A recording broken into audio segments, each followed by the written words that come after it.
नमस्कार दोस्तों, मैं हूं नीरज राय और आपका स्वागत है फार्मा हर्ट्स में।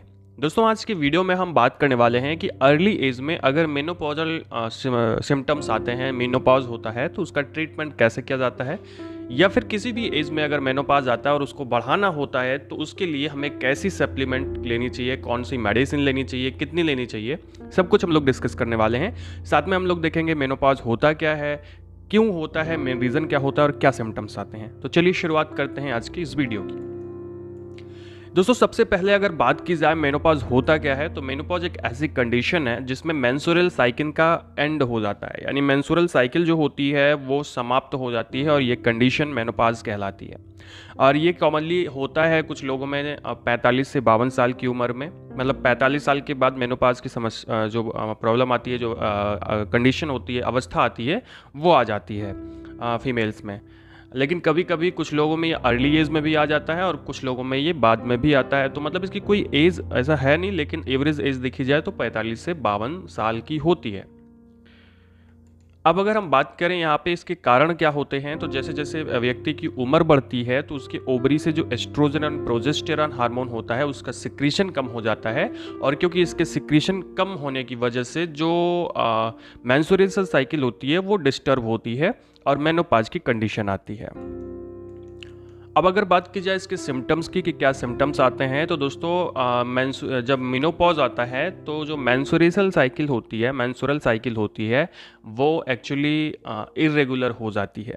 ठीक है, कई बार ज़्यादा हो जाती है, कई बार कम हो जाती है, तो मतलब वो इरेगुलर हो जाती है, एक जो कॉमन सी होती है उसके अलावा गलत, मतलब इसको हम कह सकते हैं। तो ये जो होता है एक सिम्टम हो सकता है मेनोपॉज का। इसके अलावा नाइट में बहुत ज़्यादा स्वेटिंग होना, पसीना होना और कान मुंह का लाल हो जाना, जैसे हॉट फ्लैश होता है, गर्म हो जाना, तो उसको ये भी सिम्टम्स में आते हैं। इसके अलावा वेजाइना का ड्राइनेस भी हो सकता है एंड ऑस्टियोपोरोसिस भी होती है इसके सिम्टम में। जब मेनोपॉज आता है तो एक तो एज बढ़ जाती है, तो जिसकी वजह से ऑस्टियोपोरोसिस की भी समस्या आती है, तो ये भी सिम्टम में आ सकता है। नींद कम आती है, इंसोम्निया हो सकता है, और चेस्ट पेन होता है, इरिटेबिलिटी होती है, घबराहट सी महसूस होती है जब किसी को मेनोपॉजल कंडीशन होती है। तो ये सारे साइन सिम्टम्स होते हैं। अब अगर हम बात करें ट्रीटमेंट में हम कौन कौन सी मेडिसिन देते हैं दोस्तों, तो सबसे पहले दी जाती है ऑस्टियो कैल्शियम, क्योंकि हड्डियां कमज़ोर होती हैं मेनोपॉजल कंडीशन में, तो उसको मैनेज करने के लिए ऑस्टियो कैल्शियम दिया जाता है, जिसमें कैल्शियम और विटामिन D3 होता है। ये एक एक टैबलेट सुबह शाम दी जाती है या फिर दिन में एक टैबलेट पेशेंट को दी जाती है। इसके साथ में एक सचेट दिया जाता है सिपकाल D3 का। सिपकाल D3 में ग्रेन्यूल्स होते हैं, है ना, कोले कैल्सिफेरॉल के, यानी कि विटामिन डी के, समझ सकते हो, कैल्शियम को मेंटेन करने के लिए। तो ये सैचेट हफ्ते में एक बार पेशेंट को दिया जाता है, ये है। इसके अलावा विटामिन सी की टैबलेट दी जाती है, विटामिन सी की एक गोली सुबह शाम दी जाती है या रात को सोते टाइम एक गोली दी जाती है, कंडीशन के ऊपर डिपेंड करता है। इसके अलावा हेम पुष्पा पीने की सलाह दी जाती है, 2 चम्मच सुबह शाम पेशेंट को लेने की सलाह दी जाती है हेम पुष्पा। हेम पुष्पा कैसे पीना है, हेम पुष्पा के बारे में अगर डिटेल वीडियो चाहते हैं तो कमेंट जरूर करना।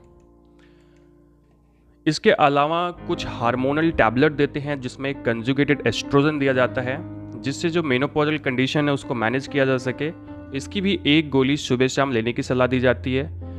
ये अलग अलग ब्रांड में मार्केट में आती है, कोई भी ब्रांड आप दे सकते हैं। इसके साथ में एक हार्मोनल मेडिसिन और दी जाती है जो कि है एल्ड्रोनेट। एल्ड्रोनेट की भी बहुत सारी ब्रांड्स आती है मार्केट में, जो भी आप चाहें दे सकते हैं। ये रोज़ एक गोली दी जाती है, एक टाइम दी जाती है। इसके साथ में अगर बेजाइना में ड्राइनेस की प्रॉब्लम ज़्यादा है तो एक बेजाइनल क्रीम दी जाती है, जिससे जो बेजाइनल म्यूकोसा है वो ड्राई ना हो। तो आप कोई भी ऐसी बेजाइनल क्रीम ले सकते हैं जिससे बेजाइना ड्राई ना हो।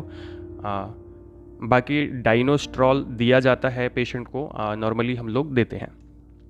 इसके अलावा दोस्तों ये सब लेने के साथ में पेशेंट को रेगुलर एक्सरसाइज और डाइट में कैल्शियम और मिनरल्स की मात्रा बढ़ाने की सलाह दी जाती है, यानी ऐसा खाना खाइए जिसमें कैल्शियम ज़्यादा हो, मिनरल ज़्यादा हो, और रेगुलर एक्सरसाइज करते रहें। तो जो मेनोपॉजल कंडीशन होती है वो ठीक हो जाती है, वो मैनेज हो जाती है। तो दोस्तों ये था आज का वीडियो आपको इन्फॉर्मेटिव लगा हो, अच्छा लगा हो तो चैनल को सब्सक्राइब करिएगा, वीडियो को लाइक करिएगा, दोस्तों के पास शेयर करिएगा। और हमें हेल्थ मुख्य चैनल भी हमारा देखिएगा एक बार, और इंस्टाग्राम पर भी फॉलो कर सकते हैं। पूरा वीडियो देखने के लिए बहुत बहुत धन्यवाद। मिलते हैं नेक्स्ट वीडियो में।